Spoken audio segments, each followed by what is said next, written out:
प्यारे दोस्तों, इस वक्त इस्लाम को हमारी दुनिया का दूसरा सबसे बड़ा मजहब माना जाता है, क्योंकि ईसाई धर्म के बाद अगर हमारी दुनिया में रहने वाले सबसे ज़्यादा लोग किसी धर्म को फॉलो करते हैं तो वो सिर्फ़ और सिर्फ इस्लाम है। इतना ही नहीं, इस्लाम ही वो मजहब है कि जो इस वक्त हमारी पूरी दुनिया में सबसे तेज़ी के साथ फैल रहा है। अगर रिपोर्ट्स की माने तो बहुत जल्द ही यानी अगले कुछ सालों के अंदर ही इस्लाम ईसाई धर्म को पीछे छोड़कर दुनिया का सबसे बड़ा मजहब भी बन जाएगा। यानी हमारी दुनिया में रहने वाली ज़्यादातर आबादी मुसलमान होगी।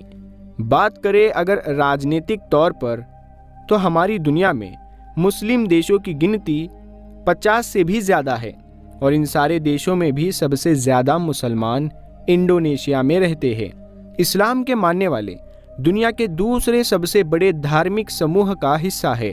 2015 में हुए एक सर्वे के मुताबिक इस्लाम में 1.8 बिलियन मुस्लिम हैं, जो दुनिया की आबादी का लगभग 24.1% है। प्यू रिसर्च सेंटर की एक रिपोर्ट के मुताबिक 2010 में दुनिया में 50 मुस्लिम बहुल देश थे। दुनिया के 62% मुस्लिम एशिया पैसिफिक रीजन यानी तुर्की से इंडोनेशिया तक उसमें रहते हैं, जिसमें 1 बिलियन से ज़्यादा इस्लाम को मानने वाले हैं। एक देश में सबसे बड़ी मुस्लिम आबादी इंडोनेशिया में है। ये दुनिया के 12.7% मुस्लिमों का देश है। इसके बाद पाकिस्तान 11% और भारत लगभग 10.9% है। अरब देशों में लगभग 20% मुसलमान रहते हैं। मिडल ईस्ट में ईरान और तुर्की के गैर अरब देश सबसे बड़े मुस्लिम बहुल देश है। अफ्रीका में मिस्र और नाइजीरिया में सबसे ज़्यादा आबादी वाले मुस्लिम समुदाय हैं। एक सर्वे में यूनाइटेड किंगडम में लेबनान के मुकाबले में और सीरिया में चीन के मुकाबले में ज़्यादा मुस्लिम पाए गए।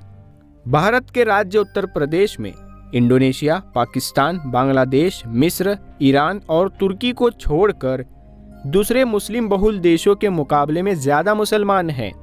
मगर दोस्तों, हैरानी की बात यह है कि इतने ज़्यादा देश और इतनी ज़्यादा आबादी होने के बावजूद भी मुसलमानों का इंटरनेशनल पॉलिटिक्स में वो दबदबा नहीं है जो दुनिया के दूसरे लोगों का है। और इस कमज़ोरी के पीछे कई वजह बताई जाती है, मगर इन बहुत सारे रीज़न्स में, इन बहुत सारी वजहों में एक जो सबसे बड़ी जो अहम जो वजह मानी जाती है वो ये है कि इन सभी मुस्लिम देशों का आपस में एक ना होना, बल्कि एक होना तो दूर की बात है, इनमें से बहुत सारे मुस्लिम देश तो ऐसे हैं कि जो आपस में एक दूसरे के सबसे कट्टर दुश्मन हैं और वक्त वक्त पर ना सिर्फ एक दूसरे के खिलाफ ज़बानी हमले करते हैं, बल्कि कभी कभी तो वॉर की नौबत भी आ जाती है। फिलहाल इन तमाम बातों के बावजूद भी आप में से बहुत सारे लोगों के दिमाग में वक्त वक्त पर यह सवाल ज़रूर आता रहता होगा कि आखिर क्या होगा कि अगर दुनिया के सारे मुस्लिम देश एक हो जाए। सारे मुस्लिम देशों को मिलाकर बनने वाला ये देश कैसा होगा, कितना ताकतवर होगा, कितना अमीर या गरीब होगा, और आखिर तमाम मुस्लिम देशों को मिलाकर बनने वाला ये देश हमारी दुनिया पर क्या असर करेगा।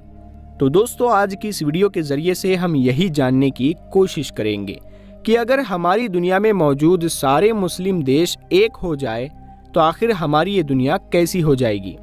सबसे पहले तो हम आप लोगों को ये बताते चले कि अगर फ्यूचर में ऐसा होता है तो सारे मुस्लिम देशों से मिलकर बनने वाला ये नया देश हमारे एशिया महाद्वीप से भी कई ज़्यादा बड़ा होगा। ना सिर्फ बड़ा बल्कि सबसे ज़्यादा ताकतवर भी होगा। इतना ज़्यादा ताकतवर कि जिससे कोई मुकाबला करने के बारे में सोचेगा भी नहीं, क्योंकि इस नए बनने वाले देश में तुर्की और ईरान जैसे वो इलाके भी शामिल होंगे कि जिनको आज के दौर में डिफेंस के मामले में बहुत ज़्यादा ताकतवर समझा जाता है। इसके अलावा इस देश का बॉर्डर इंडिया, चाइना, रशिया और यूरोप के साथ साथ अफ्रीका के कुछ देशों से मिला करेगा। आबादी के मामले में भी ये नया देश दुनिया का सबसे बड़ा देश होगा।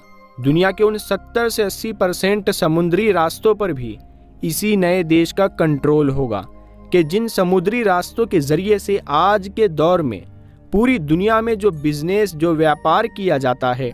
इसके अलावा इस नए बनने वाले देश में जहां एक तरफ कतर, यूएई और सऊदी अरेबिया जैसे हद से ज़्यादा अमीर इलाके होंगे, तो वही दूसरी तरफ सोमालिया, नाइजीरिया जैसे हद से ज़्यादा गरीब इलाके भी शामिल होंगे। और जाहिर है इन सब के मिल जाने के बाद ये गरीब इलाके भी अमीर हो सकते हैं। बात करें अगर इंटरनेशनल पॉलिटिक्स की, तो उसमें भी इस नए देश का बहुत ज़्यादा दबदबा होगा, क्योंकि जाहिर है ये ना सिर्फ आबादी और एरिया के हिसाब से सबसे ज़्यादा बड़ा होगा, बल्कि बहुत ज़्यादा ताकतवर भी होगा। बात करें अगर एजुकेशन की, तो इस मामले में बनने वाला ये नया देश ना तो बहुत ज़्यादा आगे होगा और ना ही बहुत ज़्यादा पीछे होगा, क्योंकि आज के दौर में जहां एक तरफ कुछ मुस्लिम देश बहुत अच्छा लिटरेसी रेट रखते हैं, तो वही दूसरी तरफ बहुत सारे मुस्लिम देश ऐसे भी हैं कि जिनका लिटरेसी रेट बहुत ज़्यादा लो है, यानी वहाँ के लोग पढ़ाई लिखाई में बहुत पीछे हैं। इसीलिए हम कह सकते हैं कि इस मामले में सारे देशों के मिल जाने की वजह से मामला बराबर हो जाएगा। मगर एडवांस टेक्नोलॉजी के मामले में ये सिनेरियो बिल्कुल अलग होगा, क्योंकि आज हमारी दुनिया में बहुत कम ही ऐसे मुस्लिम देश है कि जो एडवांस टेक्नोलॉजी में आगे दिखते हैं, वरना ज़्यादातर मुस्लिम देश या तो टेक्नोलॉजी में बिल्कुल पीछे है, और अगर उनके पास है भी तो वो या तो यूरोप या फिर अमेरिका पर डिपेंडेंट है। हालांकि इस बात में कोई शक नहीं कि यह नया देश गोल्ड यानी सोने की दौलत से मालामाल होगा। इसके अलावा कुदरत के दूसरे बहुत सारे खजानों के साथ साथ ये देश तेल और गैस की दौलत से भी मालामाल होगा, जो इसको दुनिया में और भी ज़्यादा ताकतवर बनाएगा। मगर दोस्तों, सारे मुस्लिम देशों से मिलकर बनने वाले इस नए देश को बहुत सारी परेशानियों का भी सामना करना पड़ेगा, और इसमें सबसे बड़ी परेशानी होगी फिरका परस्ती। क्योंकि दोस्तों, हम सभी जानते हैं कि दुनिया भर के मुसलमान इस वक्त बहुत सारे फिरकों में यानी ग्रुप्स में बटे हुए हैं। जहां एक तरफ सऊदी अरेबिया और टर्की जैसे सुन्नी देश है, तो वही दूसरी तरफ ईरान जैसे शिया देश भी है, जो आज अलग अलग होने के बावजूद भी वक्त वक्त पर आपस में लड़ते रहते हैं। अब जाहिर है कि जब ये सब लोग एक हो जाएंगे, तब तो इनके लड़ने के चांसेस और भी ज़्यादा बढ़ जाएंगे।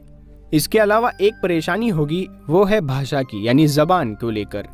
वैसे तो इस बात में कोई शक नहीं कि इस्लाम धर्म की सबसे पवित्र यानी मुक़द्दस ज़बान अरबी को माना जाता है, क्योंकि अरबिक ही वो ज़बान है कि जिसमें मुसलमानों की सबसे पवित्र यानी मुक़द्दस किताब कुरान मजीद को नाजिल किया गया था। इसीलिए 99% इसी ज़बान को ही बनने वाले इस नए देश की राष्ट्रभाषा यानी नेशनल लैंग्वेज बनाया जाएगा।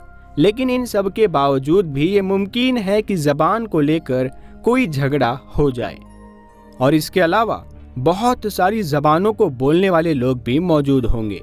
साथ ही साथ लोगों के कल्चर को लेकर भी इस नए देश में नई मुसीबत खड़ी हो सकती है, क्योंकि जाहिर है हमारी दुनिया के करोड़ों मुसलमान आज के दौर में दुनिया के अलग अलग इलाकों में आबाद है, और अपने अपने इलाकों के हिसाब से ही इन सारे मुसलमानों का खाने पीने का स्टाइल, पहनने का, रहने सहने का, बोलने का स्टाइल सब कुछ अलग है।